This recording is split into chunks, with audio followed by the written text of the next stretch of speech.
Happy almost New Year. I've got nine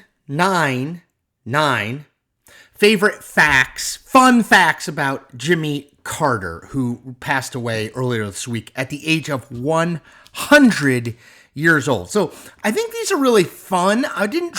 This is not an overview of Jimmy Carter's life. There's a lot of people who are doing that. I just wanted to bring you facts I find super interesting about Carter throughout his life. And hopefully you'll find them interesting too. All right, let's start simple.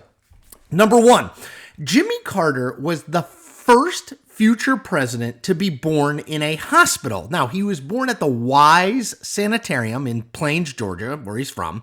His mother worked as a registered nurse there, which probably explains why he was born there, because the two men who followed Carter in office, so that's Ronald Reagan and George H.W. Bush, neither of them were born in a hospital. Now, Reagan was older than Carter, but he was born, this is amazing, a second floor apartment over a bakery, delicious, in Tampico, Illinois. George H.W. Bush was born at a private home in Milton, Massachusetts. So Carter was not only the first future president to be born in a hospital, the two people who followed him in office were not born in a hospital. That's fact one. Number two, now I think most people know that Jimmy Carter grew up relatively poor on a farm in Georgia.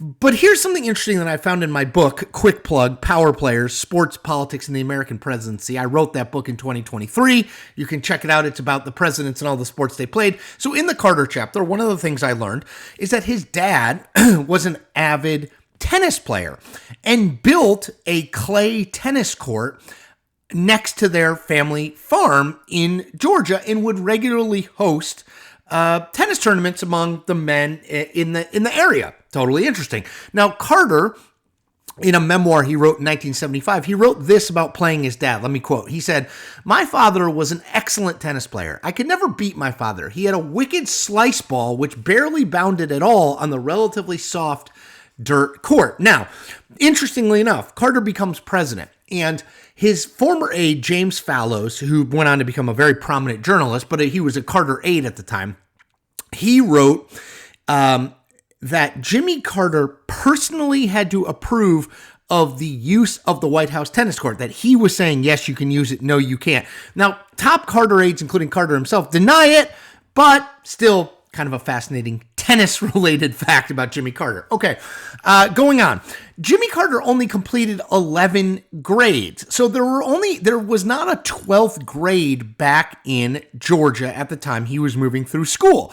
They didn't add a 12th grade in Georgia until 1945. Now, Carter was one of only 26 graduates of his high school class and the only one to finish college.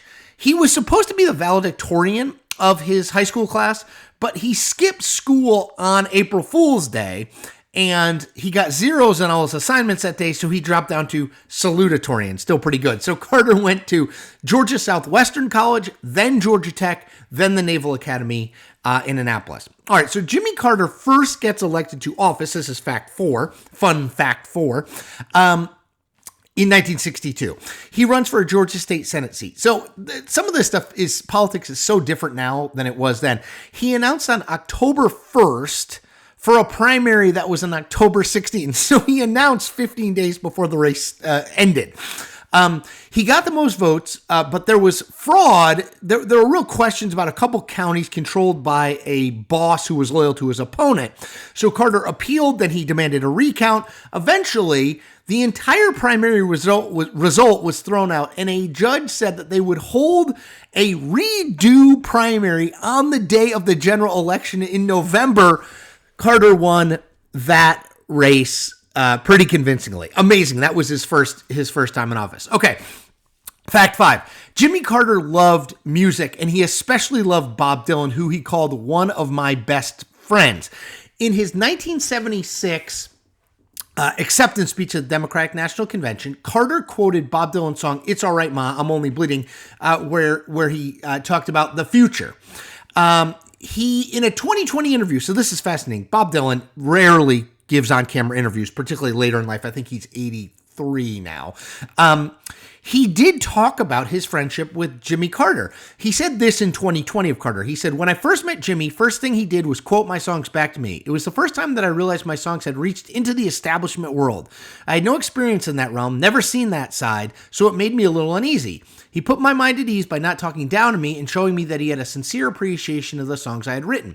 Dylan also said this of Carter, and I'm going to quote, "He's a kindred spirit to me of a rare kind, the kind of man you don't meet every day, and you're lucky to meet if you ever do." Pretty awesome. Okay, number 6. This was flagged by my friend Carlos Lozada, who's a columnist over at the New York Times. Jimmy Carter wrote a lot of books and a lot of memoirs. In them, he says the closest he ever came to getting divorced from Rosalynn, his wife of 77 years, was when they tried to write a book together. I'm going to read from it. In the mid-'80s, they had agreed to write a book together about personal health and decided to divide up the chapters and submit drafts to each other for editing. "I write very rapidly," Carter explained, "and Rosalynn treated my chapters as rough drafts. She writes slowly and carefully and considers the resulting sentences as though they have come down from Mount Sinai carved into stone. They had frequent arguments about edits and soon could communicate only through harsh written messages. The book, quote, evolved into the worst threat we ever experienced in our marriage," he wrote. "Only when their editor went to Plains, Georgia and brokered a solution, they split the most contentious paragraphs between them and write them separately. Without the other's input, could they finish the project. In the book," Carter explained, "each of these paragraphs is identified by a J or an R, and our marriage survived." Amazing. Fun fact number 7.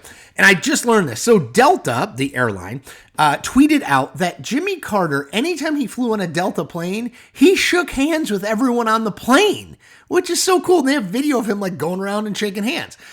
Fun fact 8. Jimmy Carter got much more popular after he left office. So as you know, he lost to Ronald Reagan convincingly in 1980. The last Gallup poll in his presidency showed Carter with just 34% approval among Americans. A decade after that, 1990, only 45% of people approved. But by 2023 in Gallup polling, 57% of people approved of Jimmy Carter and just 36% disapproved. So absence made the heart grow fonder. And my last fun fact about Jimmy Carter's favorite president was Harry Truman. Why? Well, he explained in a 2010 interview with The Guardian. Here's what he said. "My favorite president and the one I admired most was Harry Truman. When Truman left office, he took the same position. He didn't serve on corporate boards. He didn't make speeches around the world for a lot of money. He liked that Harry Truman didn't cash in on his presidency." And obviously, Jimmy Carter went on to found the Carter Center, which was for, pushing peace across the world as opposed to making a bunch of money. So those are my 9 favorite, fun, interesting, amazing Jimmy Carter facts. Spread them around, celebrate the man, celebrate the life he lived. 100 years, a remarkable span, a remarkable arc, and one that's worth celebrating. All right, as always, I ask you to do 4 things when you watch my videos. I ask you to subscribe to my channel. I ask you to like this video in particular. I like you to comment on this video. Do you have a Jimmy Carter fun fact I left out? Throw it in the comment section. And I ask you to tell 10 friends about this channel. All right, everyone, take care. Be well.